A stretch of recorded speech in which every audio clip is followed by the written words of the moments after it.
I'm recording. My name is Leticia, and today I'm going to speak about an English language learner coming into the country, newly arriving. I, I am not from another country, but I was a simultaneous bilingual student. That means when in my home when I first started off as a little kid, I only spoke Spanish because in my home that's all we spoke. My English was I acquired when I went to school, so I was learning both at the same time. So I'm going to give you some things that maybe teachers would probably, not things, but strategies or tips on what teachers should do for a kid that, like me, when I walked in to my first class. And I'm going to give you 5 things that I feel that students really need in the classroom. 1, non-linguistic representations, meaning that if the teacher had exemplars when I was walking in, because one of the first phases of learning a new language is really observing, is looking around at all your surroundings, all the new things in that environment. And for that, when that teacher modeled step by step, not just verbally, but physically, if she was showing me, number 1, do this, and then go to this, even if it was a different language, I could tell by her body language. Tip number 2, set up that group work and be very strategic about it. Choosing students that you see that perhaps even asking at the beginning of the school year, do you speak another language in your home? Have you ever come to this country newly arrived? So those students that you would feel that are empathetic with a new student walking into your classroom. Students that you see have leadership skills within them that are very helpful. Because that time, as a new student coming in from another country or in another language, it's a very critical time to show that student safety within the classroom. So that affective filter really has to be lowered so that when you're sitting in that classroom, you're not afraid. You want to be coming back to school every single day. The social aspect of it is very important.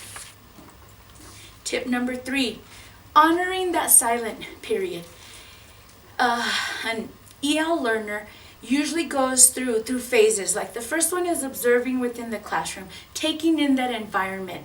And then you tend to go through a time when you're very silent because it seems to me like you have to open up your ears to start to look at language, to listen to the patterns, to be able to look at the language, to get to the step where you want to copy it, where you want to mimic it. So the more receptive language that there is around you, the more registers, the more as a student that you feel like I'm safe and I'm ready to copy and I'm ready to try out these new words like hello, good morning, what are you doing today?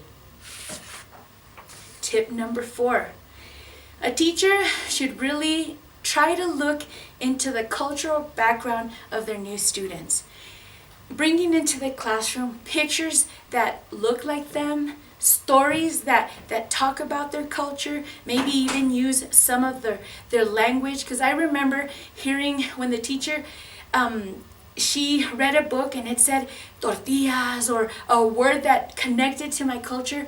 It seemed to yes, give me some kind of joy, and it would even make me feel safe in that classroom. Like, this teacher's really trying. Even when she turned and said, Leticia, will you tell me how you would say tortilla, or say it the way you do? And I felt proud because I felt like I was an expert in my language and I could help in that way. Having share outs, probably bringing in someone that speaks the language of that student and maybe talks about that culture and connections so that other kids can even value the different cultures coming into the classroom. And tip number 5, pre-teach. I would always call that preview the lesson. Whenever the teacher spoke about a book before we actually went into teaching something about that book, I seemed to feel like I was a little safe because, I had already heard that language. I had already heard some of those sentences. I had seen those pictures and I had already started making that connection. Because when you're learning a new language, you're bringing in, at the beginning, you're really trying to look to see what things you can hook onto. And the more registers you give a student, the more secure they feel within the new language. Whenever a teacher is writing a sentence on the board, including icons that start to connect, but be very consistent. Like, for example, if you have the word identify, maybe using a microscope icon of it, how are you feeling today? Maybe having some happy faces, sad faces, faces that show feelings. And always, when the teacher would ask a question and model back the way that she was expecting me to answer it, repeating it, then giving me, chunks and smaller portions, it seemed to really help and build my confidence. So that now, like some people ask me, how did you learn both languages?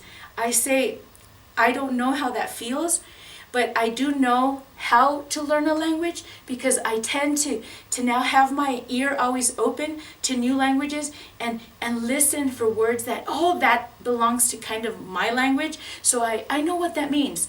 So that's what students want to do whenever they come into the classroom, into your classroom. Just be that teacher that welcomes them in, giving them hugs, always making that connection with them is something that as an EL learner, I really valued and always made me feel that when my mom asked, are you ready for school? I was excited to come to school because it was a safe place and a place that I wanted to be because I knew that one day I was going to be able, I didn't know I was going to be a teacher, and look at where I'm at right now.